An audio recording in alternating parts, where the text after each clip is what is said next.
கிறிஸ்து இயேசுவில் பிரியமான சகோதர சகோதரி, அன்பான பிள்ளைகளே, வாழ்க்கை நெறி என்பது ஒவ்வொரு சமூகத்திற்கும், ஒவ்வொரு கலாச்சாரத்தை கொண்டிருக்கிற மக்களுக்கும், வேறு ஒரு பண்பாட்டிலே வாழக்கூடிய மக்களுக்கும் இடையே மாறுபடுகிறதை நாம் பார்க்கிறோம். மொழி மாறுபடுகிறது, தோற்றம் மாறுபடுகிறது, உடை மாறுபடுகிறது, உணவு மாறுபடுகிறது, பழக்க வழக்கங்கள் மாறுபடுகின்றன, பண்பாடு மாறுபடுகிறது, வாழ்க்கை முறையும் மாறுபடுகிறது. இப்படி அந்த மாறுபாட்டை நாம் பேசிக்கொண்டிருந்தோம் என்றால் மாறிக்கொண்டே இருப்பதை நாம் பார்க்கிறோம். நமது பாரத தேசத்தை எடுத்துக்கொண்டோம் என்றால் எவ்வளவு மொழி பேசுகிற மக்கள் இந்த நாட்டில் இருக்கிறாங்கன்னு கூட சரியா நமக்கு தெரியாது. ஏனென்றால் என்னுடைய குருத்துவ பயிற்சி காலத்துல 2001 பணி அனுபவத்திற்காக நான் நாகாலாந்து மாநிலத்திற்கு சென்றேன். அங்கு ட்ரென்சாங் என்ற ஒரு ஹெட் குவார்டர்ஸ்ல சென்ட் ஜோசப் ஸ்கூல்ல அங்க இருக்கிற பங்கு தந்தையோடு இணைந்து அவரோடு வாழ்ந்து கொண்டு அந்த பள்ளியில முழு நேர ஆசிரியராக பணியாற்றி கொண்டு என்னால் எது முடியுமோ அதை அவரிடமிருந்து கற்றுக்கொண்டு என்னுடைய களப்பயிற்சியிலே மேற்கொண்டேன். அந்த பொது மொழி என்பது ஆங்கிலம், வழக்காடி மொழி என்பது நாகாமிஸ். அதிலே அந்த மாநிலத்திலே பல்வகையான ட்ரைபல்ஸ் இருக்கிறாங்க, மலை இன மக்கள் இருக்கிறார்கள். ஒவ்வொரு ட்ரைபல்ஸும் அவங்க ஒரு மொழியை வைத்திருக்கிறார்கள். அந்த ட்ரைபல்ஸ்க்குள்ள ஒவ்வொரு மலையினுடைய உச்சியிலும் ஒரு ஊர் இருக்கும். நீங்கள் நாகாலாந்து வடகிழக்கு மாநிலங்களுக்கு சென்றீர்கள் என்றால் நம்மை போல சமவெளி என்பது குறைவாகத்தான் இருக்கும். மலை உச்சிகளிலே தான் அவர்கள் ஊரமைத்து வாழ்ந்து கொண்டிருக்கிறார்கள். ஒரு இனம், நான் பணியாற்றிய இனத்தினுடைய பெயரை நான் குறிப்பிடலாம். ஹோம் என்ற ட்ரைப், மலைவாழ் மக்கள், ஹோம் என்று அழைக்கப்படக்கூடியவர்கள். இவர்கள் வாழ்ந்த இடம் வந்து அந்த ட்ரென்சாங்கை மையமாக வைத்து ஒரு 6 மலையினுடைய உச்சியில 6 கிராமம் என்று சொல்லலாம். 6 கிராமம் இந்த ஹோம் ட்ரைப் மக்கள் வாழ்கிறார்கள். அந்த மலையினுடைய உச்சியிலே அவர்கள் வாழ்கிறார்கள். ஒவ்வொரு இடத்துக்கு மலையினுடைய உச்சியில வாழ்கிற இடத்துக்கு பெயர்கள் உள்ள ஊர் பெயர். அப்படி வாழ்க்கும் போது இந்த ட்ரைபல்ஸ் உண்மையான மொழி ஆங்கிலம், அடுத்து வழக்காடு மொழி நாகாமிஸ், அவர்களுடைய ட்ரைபல்ஸ் இருக்கிற மொழி என்பது ஃபோக்.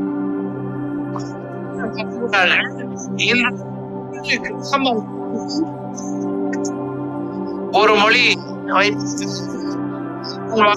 அந்த ட்ரென்சாங் டிஸ்ட்ரிக்டுடைய ஹெட் குவார்டர்ஸ் ஹோம் பேசப்படுகிறது, நாகாமிஸ் பேசப்படுகிறது, ஆங்கிலம் பேசப்படுகிறது, அதை என்ற ஒரு மொழி பேசப்படுகிறது. இவ்வளவு 4 மொழிகளையும் கடந்து வருகிறோம். நாம் வீடுகளை சந்திக்கிற போது அந்த கிராமங்களுக்கு இடையே வகையறாக்கள் இருக்கிறார்கள். அந்த வகையறாக்களுக்குள் வேறு மொழி இருக்கிறது. ஒரு வகையறா ஒரு மொழியை பேசுகிறான், இன்னொரு வகையறா இன்னொரு மொழியை பேசுகிறான். அவற்றுக்குள்ளாக பல மொழிகள் இருக்கின்றன. அதையும் ஒரு தனி வீட்டுக்குள்ள போனோம்னா அண்ணன் தம்பி, அப்பா பிள்ளைகள், 4-5 பேர்கள் அவர்களுக்குள்ள ஒரு மொழி பேசுகிறார்கள். ஆக அந்த இடத்திலே பணியாற்ற வேண்டும் என்று பார்க்கிற போது ஏறக்குறைய 4-5-6 மொழிகளை நீங்கள் தெரிந்து வைத்திருக்க வேண்டும். அப்பொழுதுதான் சகஜமாக அவர்களுடன் உரையாட முடியும். உணர்வு பூர்வமாக உரையாடலாம். ஆங்கிலம் இருந்தாலே மேனேஜபிள், கொஞ்சம் நாகாமிஸ் ஹிந்தி இருந்தா அதை விட என்ன அதிகமாக, கொஞ்சம் அதிகமாக மக்களோட பேசலாம். ஆனால் அது வழக்காடுவதற்கு மட்டும்தான் இருக்கும். அதை வழக்கு தாண்டி உலகளோடு நான் உங்களுக்காக இருக்கிறேன் நாம் சொல்லுகிறோம் என்றால் அவர்களுடைய மொழிகளிலே அவருடைய வாழ்வு நிலைகளிலே நாம் ஒன்று சேர வேண்டும் என்பதுதான் அந்த களப்பணியினுடைய அனுபவமாக நான் பெற்றுக்கொண்டது. அதைதான் திருச்சபையில சொல்லுகிற போது சொல்கிறோம் என்றால் நிறைய சொல்லிக்கொண்டே போகலாம், பணியை சொல்லிக் கொண்டு போகலாம், நாம் செய்கின்ற நம்முடைய நிறுவனங்களை பற்றி சொல்லிக் கொண்டு போகலாம், அமைப்பை பற்றி நாம் சொல்லிக் கொண்டு போகலாம். இப்படி அமைப்புகள் இருந்தாலும் அதிகாரிகள் இருந்தாலும் நிறுவனங்கள் இருந்தாலும் நம்முடைய வாழ்க்கை முறை இருந்தாலும், ஆனால் தன்மையாக என்ன என்று பார்க்கிற போது இன்று நாம் ஜெபத்திலே ஜெபித்தது போல நம்பிக்கை, எதிர்நோக்கு, அன்பு. அன்பினுடைய அப்படின்னு பார்க்கிறது நூலாக இருக்கிறது. இது என்ன சொல்லுகிறதோ அதை அப்படியே நாம் செயல்முறைப்படுத்துகிறோம் என்றால் வாழ்வை நாம் நிறைவாக பெற்றிருக்கிறோம் என்பதாக குறிக்கப்படுகிறது. அப்படியாக இன்றைய வழிபாட்டிற்காக உங்களுக்கும் எனக்கும் முன்வைக்கப்பட்டிருக்கிற அந்த செயல் திட்டம் என்பது விவிலியத்தினுடைய சாரம்சமாக பார்க்கிற அன்பு நிலை வாழ்வுதான். வாழ்வுக்கு எதற்கு மையம் அப்படின்னு பார்க்கிற போது நம்முடைய திருவையினுடைய கட்டளைகளை பார்க்கிற போது கட்டளைகளை நாம் சொல்லுகிறோம். மோசே இஸ்ரேல் மக்களை பாலினிடத்திலே வழிநடத்துவதற்காக மோசோடு இஸ்ரேல் மக்கள் செய்து கொண்ட உடன்படிக்கையிலே அசையாது வாழ்வதற்காக மோசே மூலமாக யாவே இறைவன் கொடுத்த கட்டளைகள், அதை ஆண்டவர் இயேசுனுடைய புதிய கட்டளைகளோடு இணைத்து கட்டளைகளுடைய சுருக்கமாக சொல்லுகிற போது கடவுளை அன்பு செய்வது, உன்னை நீ அன்பு செய்வது போல உனக்கு அடுத்தது போல அன்பு செய்வது.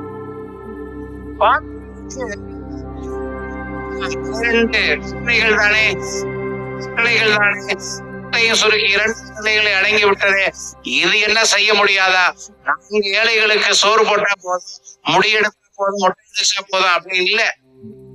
இதை பார்ப்பதற்கு எளிமையாக இருக்கும், கேட்பதற்கு எளிமையாக இருக்கும், ஆனால் வாழ்வதற்கு மிகப்பெரிய சவால். உலகத்தினுடைய பகுதிகளை பார்க்கிற போது நம்ம எங்க வேணாலும் தூக்கிட்டு போயிடலாம், சின்ன எங்க வேணாலும் தூக்கிட்டு போயிடலாம். அதனுடைய இருக்கின்ற வாழ்வில் கணம் என்பது நம்மை அழுத்தக்கூடிய கணமாக, உங்களை இணையும் சேலஞ்ச் பண்ணக்கூடிய ஒரு கணமாக இருக்கிறது. அப்படிதான் இன்றைக்கு கொடுக்கப்பட்டிருக்கிற 2 வாசகங்களுமே இது ஒரு சேலஞ்ச் முன்வைக்கப்பட்டிருக்கிறது. இதை சொல்லிவிட முடியாது, ஆனால் வாழ்வாள் உணர்வாள் நாம் மெய்ப்பிக்க வேண்டும் என்ற அழைப்பை தான் ஆண்டவர் இயேசு நம்ம கொடுக்கிறார். என்ன அழைப்பு? உனக்கு அடுத்திருப்பவனை அன்பு செய்வது. எவ்வளவு கஷ்டம், எவ்வளவு கஷ்டம். ஆண்டவர் மத்திய செய்து சொல்றாரு, உனக்கு பிறர் என்ன செய்ய வேண்டும் என்று விரும்புகிறாயோ அதையெல்லாம் நீயும் பிறருக்கு செய்ய வேண்டும். இப்ப புரியுதா கஷ்டம்? இப்ப புரியுதா கஷ்டம்? என்னை பாராட்ட வேண்டும், என்னை பிறர் உயர்ந்தவனாக மதிக்க வேண்டும், இந்த உலகத்திலே நான் சிறந்தவனாக இருக்க வேண்டும், எப்படியெல்லாம் நம்ம தான் முதன்மைப்படுத்தப்பட வேண்டும், நான் நன்றாக படிக்கக்கூடிய ஆற்றலை பெற வேண்டும். நம்ம கடவுளை ஜெபிக்கும் போதும் சரி, நம்முடைய உள்ளத்துக்குள்ள சரி, தனி மனிதன் முன்னிறுத்தி வாழக்கூடிய நிலையிலே நாம் சிந்திக்கிறோம். ஆண்டவர் அதுக்கு ஒரு ஆப்பு வைக்கிறார். என்ன ஆப்பு? ஒரு அழைப்பு. நீ எப்படி பிறர் உனக்கு செய்ய நினைக்கிறையோ அதே நீ செய்ய. தீயதை இல்ல, நல்லதை, தீயதை நான் நினைச்சுக்குவேனா, என்னை யாராவது நினைச்சுக்குவேனா, என் கையை யாராவது வெட்டணும் நினைச்சுக்கணும், அப்படி இல்ல. மாறாக என்னை மனிதன் வாரி வழங்க வேண்டும் என்று எதிர்நோக்குகிறேன். அந்த எதிர்நோக்கதான் ஆண்டவர் பிறருக்கு சொல்ல நம்மை செய்ய அழைக்கிறார். அந்த செய்வது என்பது கடினமானது. சொல்றார் ஆண்டவர், எவன் ஒருவன் என்னை பெற்று நம்புகிறானோ அவன் சுமை இல்லாமல் வருகிறான், கடினமான வழி இல்லாமல் முடியாது. ஏனென்றால் அவன் தன்னை துறக்க வேண்டும். தன்னை துறந்துதான் அயலானை அன்பு செய்ய வேண்டும். இந்த உலகத்துல மிக கடினமான பணி, வாழ்க்கை முறை என்ன அப்படின்னா, நம்மையே நாம் துறக்க, நம்முடைய ஆசைய, நம்முடைய எதிர்நோக்க, நம்முடைய வருங்கால கனவுகளை சுமப்பது எது சமூகத்தையோ என்னை விடுத்து அயலானை நான் பார்க்கக்கூடிய நிலையில. அதனாலதான் ஆண்டவர் சொல்றார், உன்னை நீ அன்பு செய்வது போல உனக்கு அடுத்திருப்பவரை அன்பு செய்ய வேண்டும். அந்த நிலையில நாம் வாழ எத்தனைக்கின்ற போது இந்த உலகம் நமதாகிறது, கடவுள் நம்மவராகிறார். கடவுளுடைய அருளை அருகாமையிலே இருந்து நாம் கூடிய மனிதர்களாக மாறுகிறோம். அது எல்லாம் இருக்கட்டும், உலகம் இருக்கட்டும், உணர்வு இருக்கட்டும், வாழ்க்கை முறையினுடைய வித்தியாசம் இருக்கட்டும், பண்பாடு, கலாச்சாரம், மொழி, நாகரிகம் எல்லாம் இருக்கட்டும். ஆனால் கடவுள் காட்டுகிற ஒரே நாகரிகம் அன்பு. சமூகத்துல ஒரு அருள்பணியாளர் சொன்னார், இந்திய நாட்டினுடைய அருள்பணியாளர்களே உயர் பதவியில் இருக்கிற ஒருவர் இந்திய நாட்டினுடைய அரசியல் தலைவர்களே உயர் பதவியில் இருக்கிற ஒருவரை சந்திக்கிறார். சந்தித்து எங்களுடைய தலைவரை இந்தியாவிற்கு வரவழைங்கள் கொண்டிருக்கிறார். அதோடு தாங்கள் செய்கின்ற பணியையும் அந்த அரசியல் தலைவருக்கு காட்டுகிறார், சொல்லுகிறார். அப்பொழுது அந்த அரசியல் தலைவர் செய்கின்ற அந்த பணியை ஊதாசனப்படுத்துவது போல, இழிவுபடுத்துவது போல இதை அரசும் செய்யும் என்று சொல்லுகிறார். அரசு செய்யும் சட்டங்கள் மூலமாக யார் வேணாலும் நீங்க செய்யலாம், நானும் செய்யலாம், எது வேணாலும் செஞ்சிடலாம். சட்டங்கள் இருக்கிறது, பணம் இருக்கிறது, செல்வம் இருக்கிறது, எல்லாம் வீடு கட்டி கொடுக்க முடியும், வீடு எடுக்க முடியும் திட்டத்துல, காசு கொடுக்க முடியுமா, காசு கொடுக்க முடியும் திட்டத்துல, எல்லாம் மட்டும்தான் இருக்கும். உணர்வுகளிலேயும் உடனிருப்புகளையும் யார் இருப்பார் என்ற கேள்விதான். அதனாலதான் சமீபத்துல திருமாவளவன் அவர்கள் சொல்வார்கள், கல்லூரி மாணவர்களிடையே உரையாற்றுகிற போது சொல்வார்கள், படித்து விட்டு மருத்துவராக மாறிவிடலாம், நீங்கள் படித்து இன்ஜினியர்களாக மாறிவிடலாம், நீங்கள் படித்து பதவிகளுக்கு செல்லலாம், ஆனால் எது வேண்டாலும் இருக்கலாம், ஆனால் நீங்கள் படித்து விட்டு சிறந்த அரசியல்வாதிகளாக இருக்க வேண்டும், அரசியல் தலைவர்களாக இருக்க வேண்டும்.